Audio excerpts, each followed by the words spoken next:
ഓം ശ്രീ സായിരാം. ഭഗവാന്റെ പാതാരവിന്ദങ്ങളിൽ ശതകോടി പ്രണാമം. ഭഗവാൻ ശ്രീ സത്യസായി ബാബയുടെ രാമകഥ രസവാഹിനി അധ്യായം 9. പട്ടാഭിഷേകത്തിനുള്ള ഒരുക്കങ്ങൾ.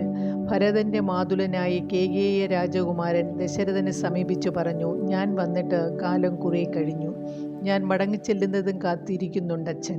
അദ്ദേഹം ഇവിടെ ഉണ്ടായിരുന്നുവെങ്കിൽ വളരെ സന്തുഷ്ടനാവുമായിരുന്നു. ഭരതൻ്റെ വിവാഹം സംബന്ധിച്ച് അദ്ദേഹം ഒന്നും അറിഞ്ഞിട്ടില്ല. തൻ്റെ സാന്നിധ്യം ഇല്ലാതെയാണ് പൗത്രൻ്റെ വിവാഹം ആഘോഷിച്ചതെന്നറിയുമ്പോൾ അദ്ദേഹത്തിന് കഠിനമായ നിരാശ തോന്നും. ഇപ്പോൾ ഭരതനെ എന്നോട് ഒരുമിച്ചയച്ചാൽ ആ നിരാശ ഒരളവോളം പരിഹരിക്കപ്പെടാനും അദ്ദേഹത്തിൻ്റെ തൃപ്തിക്കും സന്തോഷത്തിനുമായി ചില ആഘോഷങ്ങൾ അവിടെ ഏർപ്പെടുത്താമല്ലോ. ദശരഥൻ ഭാര്യയുമായി ആലോചിച്ച് ഭരതനെ വിളിച്ചു പറഞ്ഞു, മകനെ, നിന്റെ മാതുലൻ സുധാജിത്ത് നിന്നെ കൂട്ടിക്കൊണ്ടുപോകാനാണ് വന്നിട്ടുള്ളത്. നിന്നെ കൂടെ കൊണ്ടുപോകുവാൻ അനുവദിക്കണം എന്ന് മിഥിലയിൽ വെച്ച് തന്നെ അദ്ദേഹം എന്നെ നിർബന്ധിച്ചിരുന്നു. പക്ഷേ ഞാൻ സമ്മതിച്ചിരുന്നില്ല. നിന്റെ മുത്തച്ഛൻ നിന്നെ കാണാൻ വളരെ ഉത്കണ്ഠയുണ്ടെന്ന് എനിക്കറിയാം. അതുകൊണ്ട് ഇപ്പോൾ തന്നെ മാതുലൻ്റെ കൂടെ പോകാൻ ഒരുങ്ങിക്കോളൂ. ഭരതൻ പറഞ്ഞു, അച്ഛാ, ശത്രുഘ്നും കൂടി എൻ്റെ ഒപ്പം വരികയാണെങ്കിൽ വളരെ നന്നായിരിക്കും. ദശരഥൻ സമ്മതിച്ചു. അങ്ങനെ ആ സഹോദരന്മാരിരുവരും ഭാര്യമാരോടൊത്ത് ഗിരിവ്രജത്തിലേക്ക് യാത്രയായി. ഗുരുജനങ്ങളോടുള്ള ബഹുമാനങ്ങൾ പ്രേരിതനായിട്ടാണ് ഭരതൻ ഭാര്യയോടുകൂടി അയോധ്യ വിടാൻ ഒരുങ്ങിയത്. ഇതിനെതിരായി അദ്ദേഹം ഒരു എതിർപ്പും പ്രകടിപ്പിച്ചിരുന്നില്ല, വാദങ്ങളും ഉന്നയിച്ചിരുന്നില്ല. വളരെയേറെ മതിപ്രഭാവമുള്ള ആളായിരുന്നു ഭരതൻ. അദ്ദേഹം തൻ്റെയും തൻ്റെ ഇന്ദ്രിയങ്ങളുടെയും ആഗ്രഹങ്ങളുടെയും യജമാനനായിരുന്നു. ഭരതശത്രുഘ്നന്മാർ ഭാര്യമാരോടൊപ്പം വളരെ സുഖമായി ഗിരിവ്രജത്തിലെത്തി. പിതാമഹൻ അവരെ കാണാനും ഓമനിക്കാനും കൊതിച്ചിരിക്കുകയായിരുന്നു. അദ്ദേഹം ഭരതനെയും ശത്രുഘ്നെയും താലോലിക്കാൻ തിരക്കിട്ടു ചെന്നു. അവരെ തൻ്റെ അടുത്തിരുത്തി അയോധ്യയിലെ ജനങ്ങളുടെ ആരോഗ്യത്തെയും സുഖത്തെയും പറ്റി അന്വേഷിച്ചു. ദീർഘദൂരം യാത്ര ചെയ്തതുകൊണ്ട് അവർ തളർന്നിരിക്കുന്നുവെന്ന് തോന്നിയതായി പറഞ്ഞു. പോയി വിശ്രമിക്കാനായി നിർബന്ധിച്ചു. അവർക്കായി സൗകര്യപ്പെടുത്തിയ വസതികളിലേക്ക് അദ്ദേഹം അവരെ നയിച്ചു. അദ്ദേഹം തൻ്റെ മക്കളോടുകൂടെ ഇതിനേക്കാൾ കൂടുതൽ സ്നേഹവാത്സല്യത്തോടെ അവരോട് പെരുമാറി. പേരക്കുട്ടികളുടെ ഏറ്റവും ലഘുവായ ആവശ്യങ്ങൾ പോലും അടിയന്തര ശ്രദ്ധ പതിപ്പിക്കുകയും ചെയ്തു. അവരുടെ സുഖത്തിനും സന്തോഷത്തിനും വേണ്ടി മുത്തച്ഛൻ വളരെ ശ്രദ്ധിച്ചിരുന്നുവെങ്കിലും വലിയൊരു അസംതൃപ്തി അവരെ അലട്ടിയിരുന്നു. കാരണം അവർക്ക് തങ്ങളുടെ വൃദ്ധനായ പിതാവിൽ നിന്നും പ്രാണതുല്യനായ രാമനിൽ നിന്നുമുള്ള വിരഹം ദുസ്സഹമായിരുന്നു. ഇടയ്ക്കിടെ പിതാവിൻ്റെ ആരോഗ്യത്തെയും ക്ഷേമത്തെയും പറ്റിയുള്ള ഉത്കണ്ഠ അവരുടെ എല്ലാ യത്നങ്ങൾക്കും എതിരായി അവരെ ശല്യപ്പെടുത്തി. അവരുടെ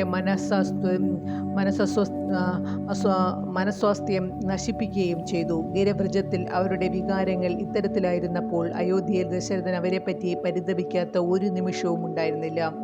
അവർ അവിടെ ഇല്ലായിരുന്നത് കാരണം അദ്ദേഹത്തിന് വലിയ ശൂന്യത അനുഭവപ്പെട്ടു. പലവട്ടം അദ്ദേഹം തന്നോട് ചോദിച്ചു, ഞാൻ എന്തിനവരെ ഇവിടെ നിന്നയച്ചു? അവരെ പോകാൻ അനുവദിച്ചില്ലായിരുന്നുവെങ്കിൽ എത്ര നന്നായിരുന്നു.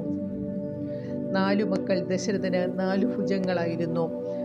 ഇപ്പോൾ അദ്ദേഹത്തിന് 2 എണ്ണമില്ലാതെയായി. ഒരു ദിവസം ഭരതനെയും ശത്രുഘ്നെയും വിരഹം നിമിത്തം ദശരഥൻ ചിന്താമഗ്നായിരിക്കുന്നത് കണ്ട് രാമൻ പിതാവിനെ സമീപിച്ച് അടുത്തിരുന്ന് മൃദുവും മധുരവുമായ വാക്കുകൾ സംസാരിച്ച് അദ്ദേഹത്തെ സന്തുഷ്ടനാക്കി. രാമൻ ഏറ്റവും ശാന്തനായിരുന്നു. മറ്റുള്ളവർ എത്ര പരുഷമായി സംസാരിച്ചാലും അവിടുന്ന് മൃദുവും മധുരവുമായ രീതിയിലേ മറുപടി പറഞ്ഞിരുന്നുള്ളൂ. അന്യന്മാർ രാമനെ ദ്രോഹിച്ചാലും അവിടുന്ന് അവർക്കെതിരായി ഒന്നും ഓർമ്മിപ്പിച്ചിരുന്നില്ല. നല്ലവനായിരിക്കാനും അവർക്ക് പ്രയോജനപ്പെടാനും മാത്രമേ രാമൻ ശ്രമിച്ചിരുന്നുള്ളൂ. സമയമുള്ളപ്പോഴെല്ലാം വൃദ്ധസന്യാസിമാരും സമാരാധ്യരുമായ ബ്രാഹ്മണരും പണ്ഡിതന്മാരുമായി സദ്വൃത്തിയെ സംബന്ധിച്ച നിയമസംഹിതകളെപ്പറ്റിയും നീതിനിഷ്ഠകളെപ്പറ്റിയും ചർച്ച നടത്തുക രാമൻ്റെ പതിവായിരുന്നു. വേദാന്ത ചിന്തയുടെ ഭാഗങ്ങൾ അവിടുന്ന് ലളിത പദങ്ങളിൽ വ്യാഖ്യാനിച്ചു. സാധാരണ സാധകനെ പോലെ പണ്ഡിതന്മാരുടെ മുമ്പാകെ വിശദീകരണത്തിനായി പ്രശ്നങ്ങൾ അവതരിപ്പിക്കുകയും ചെയ്തു. താൻ തന്നെ ഉന്നയിച്ച് കെട്ടുപിടഞ്ഞ തത്വങ്ങളെപ്പറ്റി രാമൻ നൽകിയ വിശദീകരണങ്ങൾ കേട്ട് വേദാന്ത ശാസ്ത്രങ്ങളിലും തത്വാന്വേഷണങ്ങളിലും വൈദഗ്ധ്യം നേടിയ മഹർഷിമാരും മനീഷികളും മതിമറന്ന് ആഹ്ലാദിച്ചിട്ടുണ്ട്. അദ്ദേഹത്തിൻ്റെ മേധാശക്തിയും പാണ്ഡിത്യത്തിൻ്റെയും അഗാധതയും അവർ ഏറെ പ്രശംസിക്കുകയും ചെയ്തു. പ്രജകൾ സംസാരിച്ച ഉടനെ തന്നെ രാമൻ അവരോട് സംസാരിക്കും. അത്രയ്ക്കായിരുന്നു അവിടത്തേക്ക് അവരോടുണ്ടായിരുന്ന സ്നേഹം. രാമൻ പ്രേമപൂർവ്വം അവരുടെ ക്ഷേമത്തെപ്പറ്റി അന്വേഷണം നടത്തിയിരുന്നു. അവരോട് പൂർണ്ണമായ സഹാനുഭൂതിയോടെയായിരുന്നു. അതിൻ്റെ ഫലമായി അവർ തങ്ങളുടെ ഉറ്റ ചങ്ങാതിയും ഏറ്റവും പ്രിയപ്പെട്ട ബന്ധുവായും ആ പ്രേമസ്വരൂപനെ സ്നേഹിച്ചു. അവിടത്തേക്ക് തങ്ങളുടെ സ്നേഹമധുരമായ താല്പര്യങ്ങൾ കണ്ട് അവർ ആ സ്നേഹനിധിയെ ആദരിച്ചു. എന്തെല്ലാം അസൗകര്യങ്ങളും അസുഖങ്ങളും ഉണ്ടായാലും പരമ്പരാഗതമായി ആചരിച്ചു വന്ന ജീവിത നിയമങ്ങൾ അവിടുന്ന് നിഷ്കൃഷ്ടയോടെ അനുസരിച്ചു. ആരോട് സംസാരിക്കുമ്പോഴും അവിടുത്തെ മുഖത്ത് വശ്യമായ മന്ദഹാസവും കണ്ണിൽ ആഹ്ലാദ്യോദ്യോഗമായ തിളക്കവും വാക്കുകളിൽ മാധുര്യവും ഉണ്ടായിരുന്നു. ക്രോധത്തിൻ്റെയോ അനിഷ്ടത്തിൻ്റെയോ നിരാശയുടെയോ വിദ്വേഷത്തിൻ്റെയോ ലഘുത്തമമായ ലാഞ്ചന പോലും അവിടുത്തെ മുഖത്ത് ആരും കണ്ടിരുന്നില്ല. കരുണാർദ്രതയുടെയും സഹാനുഭൂതിയുടെയും മൂർത്തിമദ്ഭാവമായിരുന്നു അവിടുന്ന്. തങ്ങളുടെ ആഗ്രഹങ്ങൾ അവിടുത്തെ ഇച്ഛയ്ക്ക് വിധേയമായിരുന്നതുവരെ രക്ഷിക്കുന്നതിൽ അവിടുന്ന് സദാ ജാഗരൂകനായിരുന്നു. അഭിലഷണീയങ്ങളായ ശീലങ്ങൾ ഒരിക്കലും അവിടുത്തെ സമീപിക്കാൻ പോലും ധൈര്യപ്പെട്ടിരുന്നില്ല. അനഭിലഷണീയങ്ങളായ ശീലങ്ങൾ ഒരിക്കലും അവിടുത്തെ സമീപിക്കാൻ പോലും ധൈര്യപ്പെട്ടിരുന്നില്ല. വായാടിത്തം, പ്രേമവിലാസങ്ങൾ തുടങ്ങിയ ദുശീലങ്ങൾ അവിടുന്ന് ഒരിക്കലും അധീനനായിരുന്നില്ല. എന്നിരുന്നാലും ആരെങ്കിലും അവിടുത്തെ മുമ്പിൽ വെച്ച് വാദപ്രതിവാദത്തിൽ അനർഹമായി സ്വന്തം സാമർത്ഥ്യം പ്രകടിപ്പിച്ചാൽ കൂടുതൽ സമർത്ഥമായ എതിർവാദങ്ങൾ കൊണ്ട് അവനെ പരാജയപ്പെടുത്തി നിലയ്ക്ക് നിർത്താൻ അവിടുന്ന് ഒരിക്കലും മടിച്ചിരുന്നില്ല. ശാരീരികമായ രോഗവും മാനസികമായ ഉത്കണ്ഠയും അവിടത്തേക്ക് അജ്ഞാതമായിരുന്നു. ജനങ്ങളുടെ ആവശ്യങ്ങൾ ഭരണാധികാരിക്ക് നിവേദന രൂപത്തിൽ സമർപ്പിക്കുന്നതിന് മുമ്പായി തന്നെ മനസ്സിലാക്കി അവയ്ക്ക് പകരം ചെയ്യേണ്ടതിനെപ്പറ്റി പരിഗണിച്ച് ദശരഥൻ്റെ അനുവാദം വാങ്ങിയും ബന്ധപ്പെട്ട മന്ത്രിമാർക്ക് ഉചിതമായ പരിഹാരങ്ങൾ താല്പര്യം ജനിപ്പിച്ചും അവിടുന്ന് ജനങ്ങളുടെ ആവശ്യങ്ങളും അവശതകളും പരിഹരിക്കുകയും ചെയ്തിരുന്നു. രാമൻ്റെ ആഗ്രഹങ്ങൾക്ക് ദശരഥൻ ഒരിക്കലും ഒരു തരത്തിലും തടസ്സം നിന്നിരുന്നില്ല. അവ അറിഞ്ഞ ഉടനെ തന്നെ അദ്ദേഹം നടപ്പിൽ വരുത്തിയിരുന്നു. ഭരണത്തിൻ്റെ ഏറ്റവും നിസ്സാരമായ കാര്യം പോലും രാമൻ വിശദമായ ശ്രദ്ധയ്ക്ക് വിഷയമാക്കിയിരുന്നു. ഒരിക്കൽ പരിഹൃതങ്ങളായി കഴിഞ്ഞ പ്രശ്നങ്ങളും സങ്കീർണാവസ്ഥകളും പിന്നീട് തലപൊക്കാതിരിക്കാൻ മതിയായ മുൻകരുതലുകൾ അവിടെ എടുത്തിരുന്നു. രാമനിൽ വ്യക്തമാകാതിരുന്ന മറ്റൊരു വൈശിഷ്ട്യം ഇതായിരുന്നു: തൻ്റെ ഉള്ളിലെ തീരുമാനങ്ങളെ അദ്ദേഹം മുൻകൂട്ടി വെളിപ്പെടുത്തിയിരുന്നില്ല. ഇത് സഫലത്വം അടഞ്ഞാലല്ലാതെ അവിടുത്തെ ഇച്ഛയോ ആശയോ മനസ്സിലാക്കാൻ ആർക്കും കഴിഞ്ഞിരുന്നില്ല. രാമൻ്റെ ക്രോധമോ വെറുപ്പോ സംതൃപ്തിയോ ഒരിക്കലും നിഷ്ഫലമായിരുന്നില്ല. ഒരു കാര്യത്തിലും രാമൻ കാലവിളംബം വരുത്തിയിരുന്നില്ല. അവിടത്തെ വ്യതിചലിപ്പിക്കാനോ വഞ്ചിക്കാനോ ആർക്കും കഴിഞ്ഞിരുന്നില്ല. ഇത്തരം സമുന്നതമായ സവിശേഷതകളോടുകൂടി രാമചന്ദ്രൻ പ്രഭാപൂർണനായി പ്രശോഭിച്ചു. രാമൻ ജനങ്ങളുടെ സ്നേഹവും ഭക്തിയും നേടുന്ന മാർഗം നിരീക്ഷിച്ച് ദശരഥൻ സന്തോഷിച്ചു. രാമൻ്റെ വർദ്ധമാനമായ പ്രശസ്തിയെപ്പറ്റി മന്ത്രിമാർ, പുരോഹിതന്മാർ എന്നിവരിൽ നിന്നും മറ്റുള്ളവരിൽ നിന്നും കേട്ട് അദ്ദേഹം രോമാഞ്ചകഞ്ചുകിതനായി. ഒരു രാത്രി ദശരഥന് വല്ലാത്ത ദാഹമുണ്ടായി. വെള്ളം കുടിക്കാനുള്ള അത്യാവശ്യം നേരിട്ടു. സുഖനിദ്ര കൊള്ളുന്ന രാജ്ഞിമാരെ വിളിച്ചുണർത്തുവാൻ അദ്ദേഹം ഇഷ്ടപ്പെട്ടില്ല. അതിനാൽ പള്ളിക്കട്ടിനടുത്ത് വച്ചിരുന്ന പാത്രത്തിൽ നിന്നും അദ്ദേഹം തന്നെ ചെറിയൊരു കപ്പിലേക്ക് വെള്ളമൊഴിച്ചു. അത് കുടിച്ചുകൊണ്ടിരിക്കുമ്പോൾ കപ്പിൽ തൻ്റെ പിടിമുറുകിയിട്ടില്ല എന്ന് അദ്ദേഹം മനസ്സിലാക്കി.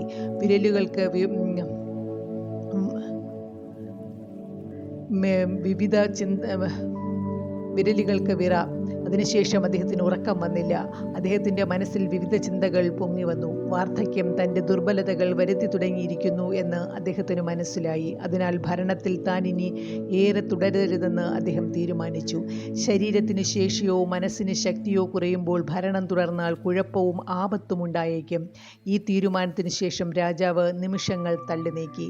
നേരം വെളുപ്പിച്ചു. പുലർന്ന ഉടനെ തന്നെ മനോനിശ്ചയം മന്ത്രിമാരെ അറിയിക്കാൻ അദ്ദേഹത്തിന് തിടുക്കമായി. പ്രഭാതമായി. ഉണ്ടായി.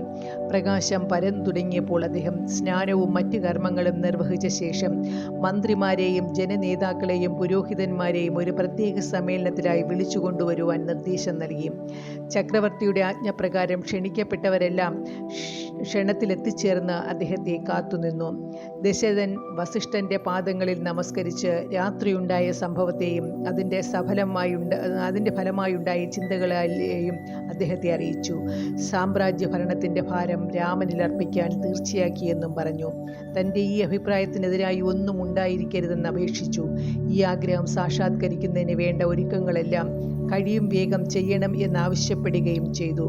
മന്ത്രിമുഖ്യനായ സുമന്ത്രർ ഈ തീരുമാനം സദസ്സിനെ അറിയിച്ചു. അവിടെ കൂടിയിരുന്ന മന്ത്രിമാർ, രാജസ്തുതി പാഠകന്മാർ, പൗരന്മാർ, പുരോഹിതന്മാർ എന്നിവരെല്ലാം ഈ വാർത്ത ആഹ്ലാദപൂർവ്വം അംഗീകരിച്ചുകൊണ്ട് ഖരഘോഷം മുഴക്കി. അവർ ശുഭം ശുഭം എന്ന ആഹ്ലാദ ശബ്ദം പുറപ്പെടുവിച്ചു. ഈ ഖരഘോഷം സ്വർഗം വരെ എത്തുകയുണ്ടായി. വസിഷ്ഠൻ എഴുന്നേറ്റ് പറഞ്ഞു, രാജാതിരാജൻ, അങ്ങ് ഇതിനെ സംബന്ധിച്ച് അല്പം പോലും ആശങ്കപ്പെടേണ്ടതില്ല. രാമൻ ഏത് നിലയിലും ഈ മഹത്തായ ഭാരം ഏറ്റെടുക്കുന്നതിന് പറ്റിയ ആളാണ്. നമുക്ക് കുറേ സമയത്തേക്ക് കാത്തിരിക്കേണ്ടതുണ്ട്. ഇതിൽ സംബന്ധിക്കണമെന്ന് നാം ആഗ്രഹിക്കുന്നവരെല്ലാം ക്ഷണിച്ച് നമ്മൾ ഇഷ്ടപ്പെടുന്ന രീതിയിൽ ഗംഭീരമായി ആഘോഷിക്കുന്നതിനായി നമുക്ക് 1-2 മാസം കാത്തിരിക്കാം. ദശരഥൻ പറഞ്ഞു, മഹാത്മൻ, അങ്ങയുടെ കാഴ്ചപ്പാടിന് അതീതമായി ഒന്നുമില്ല. അങ്ങ് സർവജ്ഞനാണ്. രാജാവിൻ്റെ ശരീരത്തിന് ശേഷി കുറഞ്ഞാൽ ഉന്നതാധികാരത്തിൻ്റെ കടിഞ്ഞാൻ പിടിക്കാൻ ആ രാജാവ് അർഹനല്ല. വാർദ്ധക്യം മൂലം ദുർബലനായി കഴിഞ്ഞ രാജാവ് സിംഹാസനത്തിൽ തുടരുകയെന്ന പ്രത്യാശ വച്ചു പുലർത്തുന്നത് ചീത്ത ലക്ഷണമാണ്. അത് തൃഷ്ണയെ സൂചിപ്പിക്കുന്നു. ഇതെല്ലാം അറിഞ്ഞുകൊണ്ട് ഞാൻ ഭരിച്ചാൽ ധർമാചരണത്തിൽ പരാജയപ്പെടും എന്നോട് ക്ഷമിച്ചാലും ഈ ചടങ്ങ് മാറ്റിവെക്കാൻ ശ്രമിക്കേണ്ടതില്ല. അടുത്ത 2-3 ദിവസങ്ങൾക്കുള്ളിൽ രാമനെ യുവരാജാവായി നിയമിക്കാനുള്ള അനുവാദം എനിക്ക് തരിക. വളരെ വിനയത്തോടും അത്യന്തം ആദരവോടും കൂടി ദശരഥൻ ഇങ്ങനെ അപേക്ഷിച്ച് കുലുഗുരുവിൻ്റെ പാദങ്ങളിൽ പ്രണമിച്ചു. വസിഷ്ഠൻ അദ്ദേഹത്തെ പിടിച്ചെഴുന്നേൽപ്പിച്ച് അനുഗ്രഹങ്ങൾ നൽകിക്കൊണ്ട് പറഞ്ഞു, രാജാവേ, രാമൻ്റെ വിവാഹവും മുൻകരുതലുകളിലോ ആലോചനയോ കൂടാതെയാണ് നടന്നത്. ഇത് സ്വർഗത്തിൽ നിന്നുള്ള അനുഗ്രഹം എന്ന പോലെ പെട്ടെന്ന് സംഭവിച്ചു. അതുകൊണ്ട് രാജ്യത്തിലെ ജനങ്ങൾക്ക്, അങ്ങയുടെ പ്രജകൾക്ക് ആ ഗംഭീരമായ ആനന്ദത്തിൽ പങ്കുചേരാൻ സൗകര്യം കിട്ടിയില്ല. പട്ടാഭിഷേകവും പെട്ടെന്ന് തന്നെ തീരുമാനിക്കുകയും നടത്തുകയും ചെയ്താൽ അത് ഈ രാജ്യത്തിലെ ഭരണകർത്താക്കളെ മാത്രമല്ല വേദനിപ്പിക്കുക, അതിൽ കൂടുതലായി അത് രാമൻ്റെ സഹോദരന്മാരായ ഭരതശത്രുഘ്നന്മാർക്ക് അതീവ ദുഃഖത്തിന് കാരണമാവുകയും ചെയ്യും. അങ്ങയുടെ ബന്ധുവും സുഹൃത്തുമായി കഴിഞ്ഞ ജനക മഹാരാജാവിനും സന്നിഹിതനാവാൻ സാധിച്ചെന്നു വരില്ല. തീയതി നിശ്ചയിച്ചതിനു മുമ്പായി ഈ കാര്യങ്ങളെ സംബന്ധിച്ച് നല്ലതുപോലെ ചിന്തിക്കണമെന്ന് ഞാൻ അഭിപ്രായപ്പെടുന്നു.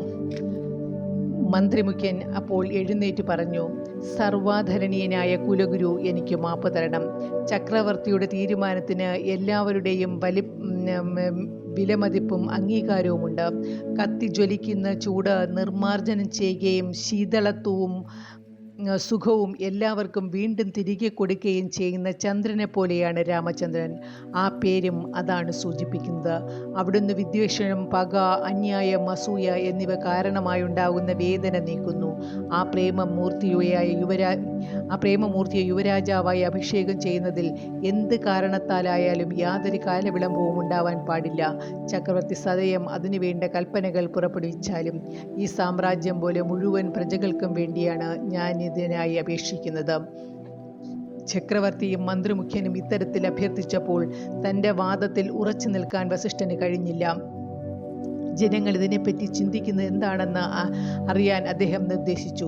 ഇത് കേട്ടപ്പോൾ ദശരഥൻ എഴുന്നേറ്റ് നിന്ന് തൻ്റെ ദൃഷ്ടിയുടെ ഒരു ചുഴറ്റൽ കൊണ്ട് മന്ത്രിമാരെയും പൗരപ്രമാണിമാരെയും പണ്ഡിതന്മാരെയും പുരോഹിതന്മാരെയും ആ സദസ്സിലെ ഇതരന്മാരെയും വീക്ഷിച്ചു.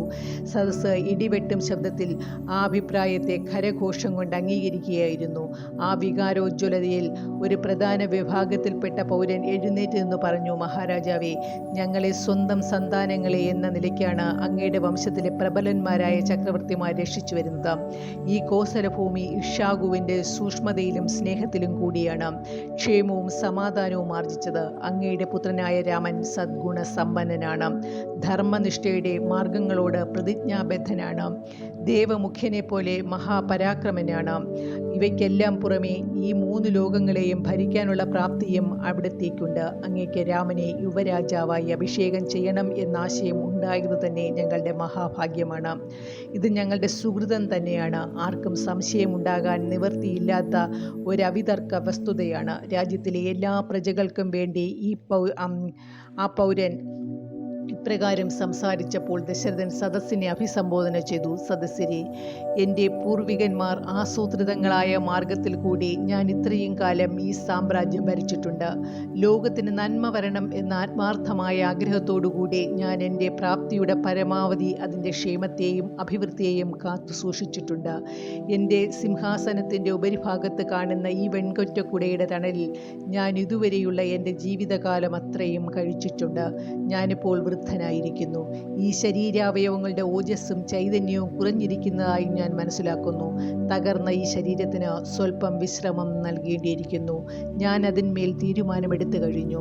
രാജ്യം ഭരിക്കുക എന്നത് അത്ര എളുപ്പമുള്ള ചുമതലയല്ല, അപ്രധാന ജോലിയുമല്ല. കാരണം അത് ധർമ്മനിഷ്ഠയുള്ള സ്വാത്മസമർപ്പണമാണ്. നിരന്തര സാധനയിൽ ഏർപ്പെട്ടിട്ടുള്ളവനും ഇന്ദ്രിയ നിഗ്രഹം ശരിക്ക് സാധിച്ചിട്ടുള്ള ഒരുവനും മാത്രമേ ഭരണത്തിൽ കൂടി ധർമ്മം അവിഛിന്നമായി നിലനിർത്തുവാൻ സാധിക്കുകയുള്ളൂ. പ്രയത്നം കൊണ്ട് ഇപ്പോൾ തളർന്നു കഴിഞ്ഞുള്ള ഞാൻ ഈ ഭാരം ദീർഘകാലം വഹിച്ചിട്ടുണ്ട്. എൻ്റെ പദ്ധതി നിങ്ങൾ അംഗീകരിക്കുകയും വിലമതിക്കുകയും ചെയ്യുമെങ്കിൽ ഞാൻ ഇതിനെപ്പറ്റിയുള്ളതെല്ലാം നിങ്ങളോട് പറഞ്ഞു തരാം. നിങ്ങളുടെ ആഗ്രഹങ്ങൾക്കും നിങ്ങളുടെ മുൻഗണനകൾക്കും എതിരായി ഞാൻ ഒരിക്കലും പ്രവർത്തിക്കുകയില്ല. ഈ വിഷയത്തിൽ ഞാൻ നിങ്ങളുടെ മേൽ യാതൊരു സമ്മർദ്ദവും ചെലുത്തുന്നില്ല. ഞാൻ എൻ്റെ ആഗ്രഹങ്ങൾ നിങ്ങളുടെ മേൽ അടിച്ചേൽപ്പിക്കുകയാണെന്ന് ഭയപ്പെടുകയും വേണ്ട. നിങ്ങൾ ബലമായി അനുസരിക്കണമെന്ന നിലയിൽ പുറപ്പെടുവിച്ച ഒരു രാജശാസനം അല്ല ഇത്. നിങ്ങളുടെ സ്വതന്ത്രമായ ഇച്ഛാശക്തിക്കും ന്യായപൂർവമായ തീർപ്പിനും ഞാൻ വിടുന്നു. ഇതിനേക്കാൾ ഗുണകരമായി വേറെ എന്തെങ്കിലും ഒരു സംവിധാനം നിങ്ങൾക്ക് തോന്നുന്നുണ്ടെങ്കിൽ അത് തങ്ങളുടെ നിഷ്പക്ഷമായ പരിഗണനയ്ക്ക് സമർപ്പിക്കുവാൻ നിങ്ങൾക്ക് പരിപൂർണമായ സ്വാതന്ത്ര്യമുണ്ട്. അതുകൊണ്ട് നിങ്ങൾ അന്യോന്യം ആലോചിച്ച് നിങ്ങളുടെ കൂട്ടായ തീരുമാനം ഇന്ന് രാത്രി തന്നെ അറിയിക്കുക. ദശരഥൻ അദ്ദേഹത്തിൻ്റെ വാചകം മുഴുമിപ്പിക്കുന്നതിന് മുമ്പ് തന്നെ സദസ്സ് അനിയന്ത്രിതവും ഉത്തേജിതവുമായി തീർന്നു. ഇടിയും മിന്നലും മഴയും വാഗ്ദാനം ചെയ്യുന്ന മേഘാവൃതമായൊരാകാശത്തിൻ്റെ കീഴിൽ മയിൽക്കൂട്ടം എന്ന പോലെ ഒരിക്കലും തെറ്റിദ്ധരിക്കാനാവാത്ത വാക്കുകളിൽ അവർ തങ്ങളുടെ സമ്മതവും നന്ദിയും ആനന്ദവും അത്യുച്ചത്തിൽ പ്രകടിപ്പിച്ചു. ഞങ്ങളുടെ സ്വന്തം ആഗ്രഹം തന്നെയാണ് അങ്ങ് ആഗ്രഹിക്കുന്നത്. ഞങ്ങൾക്ക് മറ്റൊരു ദാനവും വേണ്ട. ഈ ദാനം ഞങ്ങൾക്ക് തരിക. ഇത് തീർച്ചയായും വളരെ വലിയ ഭാഗ്യമാണ്, ആകസ്മികമായ ഭാഗ്യസംഭവമാണ്. യുവരാജ രാമചന്ദ്രജി ജയ്. ഈ ഘോഷം ആകാശത്തെ ഭേദിച്ചു. ജനകീയമായ ഈ ജയഘോഷം ശ്രദ്ധിച്ചുകൊണ്ട് ദശരഥൻ ആനന്ദത്തിൻ്റെയും ആശങ്കയുടെ ഇടയിൽ കിടന്നാടിപ്പോയി. രാജഭക്തിയുടെയും സ്നേഹത്തിൻ്റെയും സ്വാത്മപ്രചോദിതമായ ഈ സ്ഫോടനം കണ്ട് ദശരഥൻ അത്ഭുത സ്തബ്ധനായി. കുറെ കഴിഞ്ഞ് മനസാന്നിധ്യം വീണ്ടെടുത്ത ശേഷം ദശരഥൻ സദസ്സിനോട് സംസാരിച്ചു തുടങ്ങി. പ്രിയ സാമാജികരെ, നിങ്ങളുടെ ആഗ്രഹങ്ങളോട് യോജിക്കുന്നതിനേക്കാൾ പ്രധാനമായി എനിക്ക് മറ്റൊന്നുമില്ല. ഞാൻ രാമനെ യുവരാജാവായി വാഴിക്കാം. എന്നാൽ എനിക്ക് വലിയ ഭയാശങ്കകളില്ല. ഞാനവ വിവരിക്കാം. ആ കാര്യത്തിൽ നിങ്ങളിൽ നിന്നും സമാശ്വാസം ലഭിക്കേണ്ടതുണ്ട്. നിങ്ങൾ നിങ്ങളുടെ ശരിയായ വിലയിരുത്തൽ എന്നെ അറിയിക്കുകയും ഞാൻ ഹൃദയംഗവുമായി ആഗ്രഹിക്കുന്ന സംതൃപ്തി എനിക്ക് നൽകുകയും വേണം എന്ന് ഞാൻ ആവശ്യപ്പെടുന്നു. വസ്തുത ഇതാണ്: രാമനെ യുവരാജാവായി വാഴിക്കണം എന്ന അഭിപ്രായം നിങ്ങളുടെ മുന്നിൽ സമർപ്പിക്കാൻ ആരംഭിച്ചപ്പോൾ ഞാൻ അതിനെ സംബന്ധിച്ച് സംസാരിക്കുന്നതിന് മുമ്പായി തന്നെ നിങ്ങൾ പറഞ്ഞു, ഞാൻ രാമനെ യുവരാജാവായി അഭിഷേകം ചെയ്യണം. വീഴ്ച വരുത്തരുത്. പ്രാപ്തിയോടും ഭംഗിയായും ഈ രാജ്യം ഭരിക്കുന്നതിന് അവൻ അതിരറ്റ കഴിവുണ്ട് എന്നെല്ലാം. ഈ വസ്തുത പരിശോധിക്കുമ്പോൾ നിങ്ങൾ എൻ്റെ ഭരണത്തിൽ സ്വല്പം അസംതൃപ്തിയുള്ളവരാണെന്നും അല്ലെങ്കിൽ നിങ്ങളുടെ താല്പര്യങ്ങൾക്കും മനോഭാവത്തിനും എതിരാണ് എൻ്റെ ചില നിയമങ്ങളെന്നും വ്യക്തമാണ്. അല്ലെങ്കിൽ ധർമ്മത്തിനെതിരായി എന്തെങ്കിലും പ്രവണത ഞാൻ കാണിച്ചു. നിങ്ങളുടെ നന്മയ്ക്ക് വേണ്ടി ഭരണം നടത്തുന്നതിൽ ഞാൻ പ്രാപ്തിയെ സംശയിക്കുന്നത് കൊണ്ടാണോ രാമനെ യുവരാജാവാക്കാൻ നിങ്ങൾ ആഗ്രഹിക്കുന്നത്? നിർഭയമായും പൂർണ്ണമായും എൻ്റെ കുറ്റങ്ങളും തെറ്റുകളും ചൂണ്ടിക്കാണിക്കാനായി നിങ്ങളെ ക്ഷണിക്കുന്നു. നിഷ്കപടമായ ഈ വിശദ വിവരങ്ങൾക്കെതിരായി യാതൊരു എതിർപ്പും ഉണ്ടായിക്കൂടാത്തതാണ്. അത് കേട്ടപ്പോൾ ജനനേതാക്കൾ ഒരാൾ എഴുന്നേറ്റ് നിന്ന് പറഞ്ഞു, രാമൻ്റെ പ്രാപ്തിയും ബുദ്ധിയും വർണ്ണനാതീതമാണ്. അല്ലയോ മഹാരാജൻ, അങ്ങ് ദേവദേവന് തുല്യനാണ്. ദിവ്യമായ കാരുണ്യവും പ്രജകൾക്ക് വേണ്ടി എന്താവശ്യപ്പെട്ടാലും കൊടുക്കാനുള്ള സന്നദ്ധതയും ഉള്ള അങ്ങ് ശങ്കരന് തുല്യനാണ്. ഞങ്ങളെ രക്ഷിക്കാനുള്ള പ്രാപ്തി അങ്ങ് വിഷ്ണുവാണ്. അങ്ങയുടെ ഭരണത്തിൽ ഞങ്ങൾ ദൂഷ്യം ആരോപിച്ചാൽ ഞങ്ങൾ ഏറ്റവും ദുഷിച്ചവരും പാപികളും ആയിത്തീരും. ഞങ്ങൾക്ക് നന്മ ചെയ്യാനും ഞങ്ങളെ സന്തുഷ്ടരാക്കാനുമുള്ള ഉത്കണ്ഠ കാരണമാണ് അങ്ങ് ഈ തീരുമാനത്തിലെത്തിയത്. അങ്ങയുടെ ആജ്ഞ ഞങ്ങൾ ചോദ്യം ചെയ്യാതെ അനുസരിക്കുന്നു. ഇത് കേട്ടപ്പോൾ ദശരഥൻ മുഖ്യ പുരോഹിതന്റെ നേരെ തിരിഞ്ഞു പറഞ്ഞു, അല്ലയോ ബ്രാഹ്മണോത്തമ, ജനങ്ങളുടെ ആഗ്രഹങ്ങളുടെ പ്രകാശനം അങ്ങ് കേട്ടില്ലേ? ഇനി ഒട്ടും താമസിക്കേണ്ട. അഭിഷേകത്തിന് ആവശ്യമായ സാധന സാമഗ്രികൾ ശേഖരിക്കുക. പ്രതീക്ഷയുടെ ഉത്തേജനം കൊണ്ട് പുളകിതനായ ദശരഥൻ തുടർന്നു, ഘടകകർമ്മങ്ങൾ അനുഷ്ഠിക്കാനായിക്കൊണ്ട് ശാസ്ത്രോക്തമായ രീതിയിൽ ശാലകളും വേദികളും നിർമ്മിക്കുക. യജ്ഞസ്ഥലങ്ങളും മറ്റു പരിശുദ്ധമായ എടുപ്പുകളും സൗകര്യപ്പെടുത്തുക. അദ്ദേഹം കുലഗുരു വസിഷ്ഠൻ്റെ പാദങ്ങളിൽ നമസ്കരിച്ചു. അവയുടെയെല്ലാം മേൽനോട്ടം വഹിക്കാനായി അപേക്ഷിച്ചു. ഗുരു, വരാൻ കഴിയുന്നവരെയെല്ലാം അവിടെ ഹാജരുണ്ടാകണം. വിദൂരത്തിൽ നിന്നും വരുത്തുവാനുള്ളവരുടെ കാത്ത് നാം സമയം വൈകിക്കേണ്ടതില്ല. രാമൻ്റെ കിരീടധാരണോത്സവം കഴിഞ്ഞു എന്ന് അറിയുമ്പോൾ അവർ തുല്യനിലയിൽ സന്തോഷം അനുഭവിക്കും. കേകേയ രാജാവിനെയും ജനകനെയും ക്ഷണിക്കുകയും അവർ വരുന്നതുവരെ കാത്തിരിക്കുകയും ചെയ്യുകയെന്ന ആവശ്യം അഭിഷേകോത്സവം മാറ്റിവെക്കാനുള്ള കാരണമായി പ്രസ്താവിക്കരുത്. ആ പുണ്യകർമ്മം കഴിയുന്ന വേഗം നടത്താനുള്ള അനുവാദം നൽകുക. ചക്രവർത്തി കൈകൂപ്പിക്കൊണ്ട് വാദിക്കുകയും അപേക്ഷിക്കുകയും ചെയ്തു. വസിഷ്ഠൻ പറഞ്ഞു, മഹാരാജാവേ, ഞാനെല്ലാം ഒരുക്കിയിട്ടുണ്ട്. അങ്ങേക്ക് വേണ്ടപ്പോൾ അത് തുടങ്ങാം. 100 ശുദ്ധ കലശങ്ങൾ, പുലിത്തോൽ മറയ്ക്കപ്പെട്ട യാഗശാലയും അതിൻ്റെ അനുബന്ധങ്ങളും, ആരാധനാ കർമ്മത്തിന് ആവശ്യമായ ശാസ്ത്രോക്ത പ്രകാരമുള്ള വസ്തുക്കൾ, ഔഷധങ്ങൾ, പുഷ്പങ്ങൾ, ഇവയെല്ലാം നാളെ പ്രഭാതമാവുമ്പോഴേക്കും തയ്യാറായിരിക്കും. ഇതുമാത്രമല്ല, ചതുരംഗിണി സൈന്യം വെടിപ്പിൽ അണിഞ്ഞൊരുങ്ങി നിൽക്കണം. ശാസ്ത്രീയ ലക്ഷണമൊത്ത നമ്മുടെ ശത്രുജ്ഞൻ എന്ന ഗജവീരനെ എല്ലാ ചമയങ്ങളോടും കൂടി ഏറ്റവും ഭംഗിയായി അലങ്കരിച്ച് നിർത്തണം. വെൺകൊറ്റക്കുടയും ചക്രവർത്തി വംശത്തിൻ്റെ കൊടിയും രാജധാനിയിൽ തയ്യാറാക്കി വയ്ക്കണം. ഇവയെല്ലാം നിഷ്കൃഷ്ടമായ നിർദ്ദേശങ്ങൾ നൽകി കഴിഞ്ഞിട്ടുണ്ട്. ശുഭമായ മുഹൂർത്തവും നിശ്ചയിച്ചിരിക്കുന്നു. അത് നാളെയാണ്. ഈ വസ്തുതകളെല്ലാം വസിഷ്ഠൻ അറിയിച്ചപ്പോൾ ദശരഥൻ കൃതജ്ഞതാപൂർവമായ ഹർഷോന്മാദത്തിൽ ആമഗ്നനായി. വീഥികൾ സനിഷ്കർഷം തൂത്തുവാരി വൃത്തിയാക്കി. അവയ്ക്ക് അഭിമുഖമായുള്ള എടുപ്പുകളുടെ ചുമരുകളിന്മേലും വിശാലമായ ചിത്രപ്പണികൾ ഛായങ്ങൾ ചെയ്തു വച്ചു. തോരണങ്ങൾ തൂക്കി.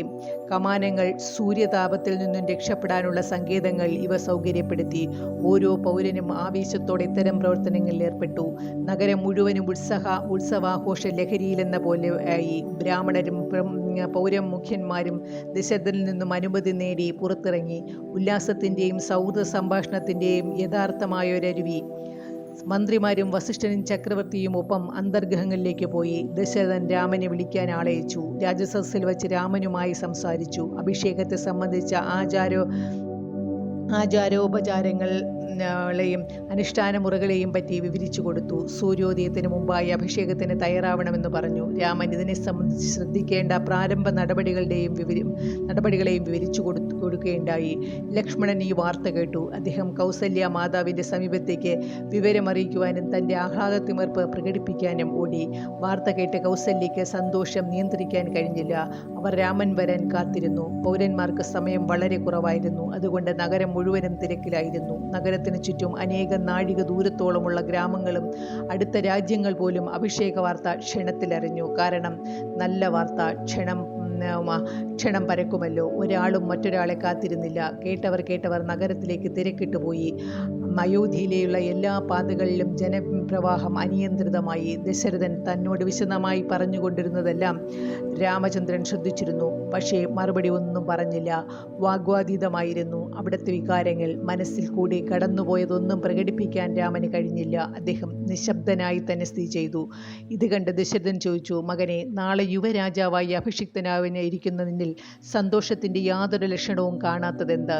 ഞങ്ങൾ നിന്റെ ശിരസിൽ രാജ്യഭരണഭാരം അർപ്പിക്കുന്നതിൽ നിനക്കുള്ള ഉത്കണ്ഠയുടെയോ ഭയത്തിൻ്റെയോ ലക്ഷണമാണോ ഇത്?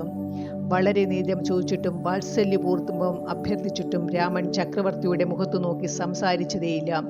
ഒടുവിൽ രാമൻ പറഞ്ഞു, അച്ഛാ, അങ്ങ് ഇത് തിരക്കായി പ്രവർത്തിക്കുന്നതിൻ്റെ കാരണം മനസ്സിലാകുന്നില്ല. എൻ്റെ പ്രിയ സഹോദരന്മാർ ഭരതനും ശത്രുഘ്നും ഇപ്പോൾ ഇവിടെയില്ല. പിതാമഹൻ വളരെ ദൂരെയാണ്. തക്ക സമയത്ത് വന്നെത്താൻ സാധിച്ചു എന്ന് വരില്ല. ഭാര്യ പിതാവിനും വരാൻ കഴിഞ്ഞില്ല എന്ന് വരും. മറ്റു രാജ്യങ്ങളിലെ രാജാക്കന്മാർ, രാജകുമാരന്മാർ, സാമന്ത രാജാക്കന്മാർ അവരും ഇതിൽ സംബന്ധിക്കുന്നതിന് പ്രയാസപ്പെട്ടേക്കും. നമ്മൾ ഇത്രയും അധികം ആളുകളെ നിരാശപ്പെടുത്തുകയാണെങ്കിൽ എൻ്റെ മനസ്സ് വലിയ ദുഃഖമുണ്ട്. ഇത്രയും ആളുകൾക്ക് പങ്കെടുക്കാൻ കഴിയാത്തതിലുള്ള വേദന അനുഭവിക്കുമ്പോൾ ഇതൊരു ആഘോഷമാണെന്ന് പറഞ്ഞുകൂടാ. തൻ്റെ വൈകാരികമായ ചിന്തകൾക്ക് മാപ്പ് പറഞ്ഞുകൊണ്ട് രാമൻ ദശരഥൻ്റെ പാദങ്ങളിൽ നമസ്കരിച്ചു. വസിഷ്ഠനായിരുന്നു മറുപടി പറഞ്ഞത്. രാമ, ഈ എതിർപ്പുകൾ ഞങ്ങൾ പ്രകടിപ്പിച്ചിരുന്നു. ഞങ്ങൾ ചക്രവർത്തിയുടെ അനുഗ്രഹത്തിന് ശാന്തരായി വഴങ്ങിക്കൊടുത്തു എന്ന് കരുതേണ്ട. അനുകൂലമായും പ്രതികൂലമായുമുള്ള എല്ലാ വാദങ്ങളെപ്പറ്റിയും ഞങ്ങൾ ചിന്തിച്ചു. ഞങ്ങൾ തീരുമാനമെടുക്കുന്നതിന് മുമ്പായി ജനങ്ങളുടെ അഭിപ്രായം ആരാഞ്ഞു. ഇപ്പോൾ ഒരെതിർപ്പും പ്രകടിപ്പിക്കേണ്ടതില്ല. ചക്രവർത്തിയുടെ നിശ്ചയത്തെ ആദരിക്കൂ. അഭിഷേകവും തത്സംബന്ധമായ ചടങ്ങുകളും നാളെ തന്നെ നടക്കണം. നീ ചില വ്രതങ്ങളും നോക്കേണ്ടതുണ്ട്. ഇന്ന് രാത്രി കട്ടിലോ മൃദുവായ കിടക്കയോ ഉപയോഗിക്കാൻ പാടില്ല. നീയും സീതയും ഉപവസിക്കണം. പ്രഭാതമാവുമ്പോൾ നിങ്ങൾ രണ്ടാളും പരിശുദ്ധമായ തൈലം തലയിൽ തേച്ച് സ്നാനം ചെയ്യണം. എന്നിട്ട് മഞ്ഞ വസ്ത്രം ധരിച്ച് തയ്യാറാകണം. ഈ പുണ്യകർമ്മത്തിന് നിശ്ചയിച്ചത് പുഷ്യനക്ഷത്രമാണ്. ആ ശുഭനക്ഷത്രത്തിൽ ഉദയം ആ സമയത്താണ്. അതുകൊണ്ട് തടസ്സമൊന്നും പറയാതെ ഇപ്പോൾ സ്വന്തം വസതിയിലേക്ക് പോകൂ. രാമൻ അച്ഛൻ്റെയും മഹർഷിയുടെയും പാദങ്ങളിൽ നമസ്കരിച്ച് സുമന്ത്രരോടൊപ്പം തൻ്റെ കൊട്ടാരത്തിലേക്ക് പോയി. രാമനപ്പോൾ യാതൊരു സന്ദേഹവും ഉണ്ടായിരുന്നില്ല. അവിടുന്ന് സീതയെ വിവരമറിയിച്ചു. അനന്തരം ഉപവസിച്ച് അമ്മയുടെ വസതിയിലേക്ക് ചെന്നു. അവരുടെ മുന്നിൽ നമസ്കരിച്ചു.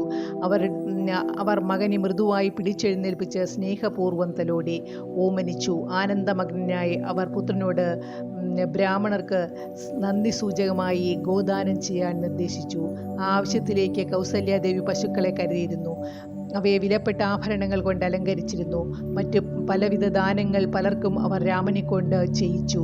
ആ ഘട്ടത്തിൽ ലക്ഷ്മണനും സുമിത്രയും അവിടെ ഉണ്ടായിരുന്നു. കൗസല്യ രാമനെ അവിടെ അടുത്തിരുത്തി കണ്ണിൽ നിന്നും നിർബാധം ഒഴുകിക്കൊണ്ടിരുന്ന ആനന്ദബാഷ്പം തുടച്ചുകൊണ്ട് പറഞ്ഞു, മകനെ, ഞാൻ വളരെ കാലമായി പ്രതീക്ഷിച്ചു കൊണ്ടിരുന്ന അമൂല്യമായൊരു സന്ദർഭമാണിത്. എൻ്റെ ആഗ്രഹം പൂർത്തീകരിക്കപ്പെട്ടു. ഞാൻ സന്തുഷ്ടിയായി. എൻ്റെ ജീവിതം വിലയുള്ളതായി തീർന്നിരിക്കുന്നു. ഏറ്റവും പ്രിയപ്പെട്ട രക്തമേ, എൻ്റെ തങ്കക്കുടമേ, നാളെ മുതൽ നീ യുവരാജാവാണ്. ദീർഘായുഷ്മാനായിരിക്കട്ടെ. നീതിയുടെയും ധർമ്മത്തിൻ്റെയും അനുശാസനങ്ങൾക്കനുസരിച്ച് നിന്റെ ഭരണം സന്തുഷ്ടവും സുരക്ഷിതവുമായിരിക്കട്ടെ. അകളങ്കിതമായ സദ്യശസ് സമ്പാദിച്ച് ഈ വംശത്തിൽപ്പെട്ട രാജാക്കന്മാർ നേടിയ പ്രശസ്തിയും പ്രഭാവവും നിലനിർത്തൂ. നിന്റെ പിതാവിനേക്കാൾ കൂടുതൽ ശക്തിയും പ്രതാപവും സ്വായത്തമാക്കൂ. നിനക്ക് ആ സ്ഥാനം ലഭിക്കുന്ന ദിവസം എൻ്റെ ജീവിതം സഫലമായെന്ന് എനിക്ക് ബോധ്യപ്പെടും. എൻ്റെ വ്രതങ്ങൾ, ഉപവാസങ്ങൾ,